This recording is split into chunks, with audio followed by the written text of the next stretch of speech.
Hey everybody, Tony D and little Joan here. Wanted to show you my fancy new backdrop for the Pineys. Ooh, my gut apparently. It just came in from Print Place. I think it looks pretty good. This is the story of four cousins cursed by their ancestors, brought together by destiny, and trying to keep South Jersey from going to hell. Visit Amazon or thepineys.com and stuff from the book. Prepare for any eventuality. Back in the whole ma in South Jersey, they hunt a special kind of deer, Piney power.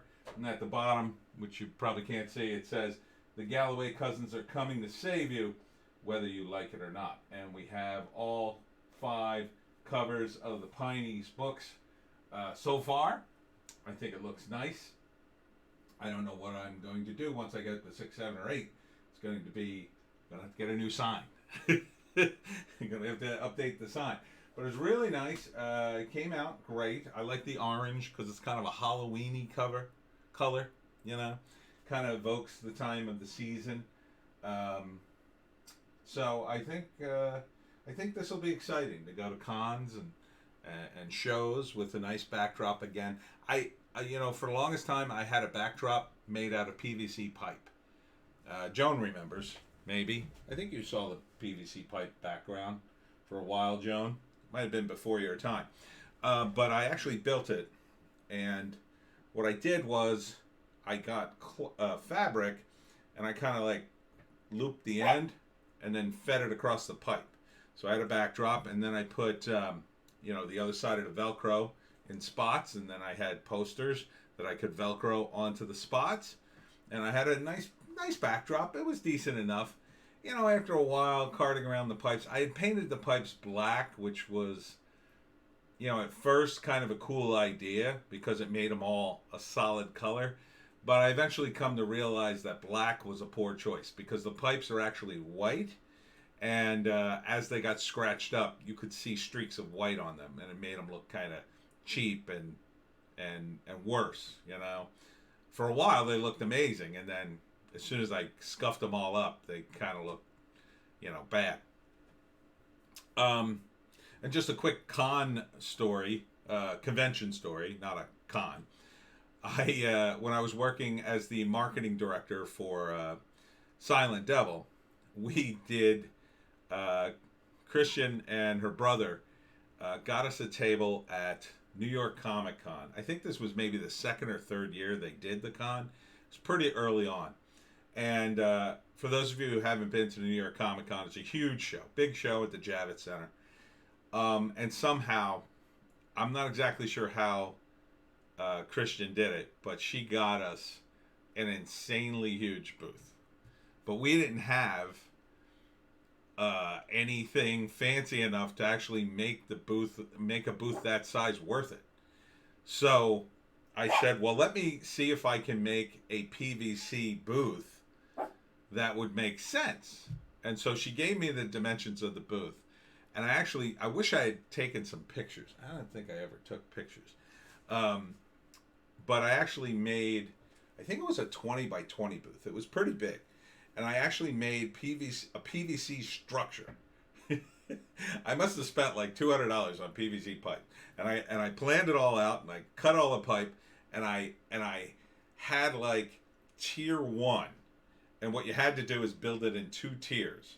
But it was light enough that 2 people, once you built one section, which was like the bottom section, just to sort of hold the top.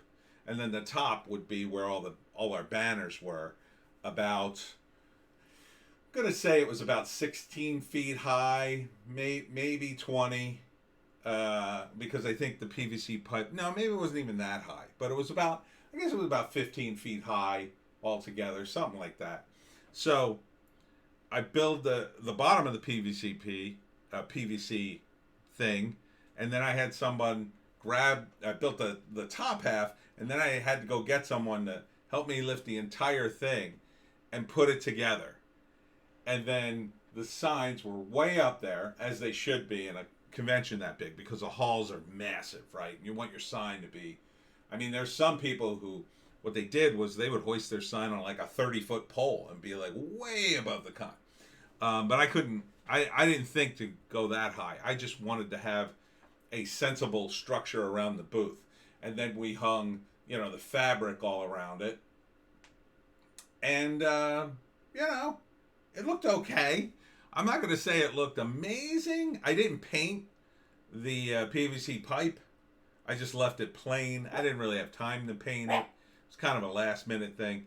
But the signs were nice and high up there. Now, if you were standing at the booth, the signs were a little too high. You really couldn't see them. But the point was to have the signs high enough so if you're standing far away, you can kind of look into the distance and say, oh, Silent Devil or whatever we had. I think I had my Super Frat sign up because Super Frat was part of the deal then, and I forget what else we had. But we definitely had the Silent Devil sign.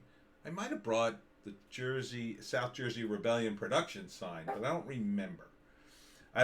And we also bought tables from Home Depot, and they were selling they had this ridiculous sale where the tables were normally, I think they were like $50 a piece for like a 6x6 table, but they were on sale for half price. So we bought I don't know, a dozen and a half, and we brought them all and we unloaded them. They were heavy as hell. Got them all unloaded, used them for the 3 days we were there. And then it came time to pack up. Well, we got our signs because we wanted to keep the signs, but there was no way we were ever going to have a booth that big again. And quite frankly, nobody wanted the tables. So we basically abandoned most of the booth. I think a few people took tables, just took them home. But we just basically abandoned the PVC pipe, made the Teamsters. I guess they threw it out or whatever. So anyway, that's the story of the Silent Devil booth, which I thought I'd share with you. But not anymore. Now we've got this. This is cool. It collapses into like a screen, like the old time screens. Again, I got the old time movie screens, and then you take the poles down, they collapse. Everything collapses into this. I got a bag for it. It's just a nice tube of a bag. You put it on your shoulder, walk in, set it up. You're good to go. Takes you like 2 minutes. They really got it down to a science now. This trade show stuff, and it didn't cost me that much. A couple $100. That's pretty good. I think that's pretty good price for something that nice. The everything looks. The technology is finally caught up to the point where it's affordable. And hopefully the print place, who I've used before, they're pretty good guys. They have good prices. I used them for my postcards, and hopefully they survived this virus or whatever. Hopefully I didn't buy this for nothing. Hope I didn't buy this so I could leave it in my office to do videos. But anyhow, if you want to check out the Pineys, they're available at Amazon.com. All 5 books. Book 6 coming next year, and 7, hopefully 8. I'm working on 7 now. I'm about 2/3 of the way finished. I'm about 20 pages short. I'm gonna have to go back and do a rewrite and kind of pad it out a little bit. Yeah, it should be. I'm looking at about 3 books a year, I think, for the Pineys now. Initially I wanted to do 4, but unfortunately, I just don't have enough time. Unfortunately, I gotta work to keep a roof over me and Doggy's head. Right, Doggy? Right, Doggy? So hopefully we'll get at least 3 books out this year, and hopefully you've been enjoying the Pineys. And if you have, let me know in the comments. Let me know in the Amazon comments. Very important. And we'll see you in the next video.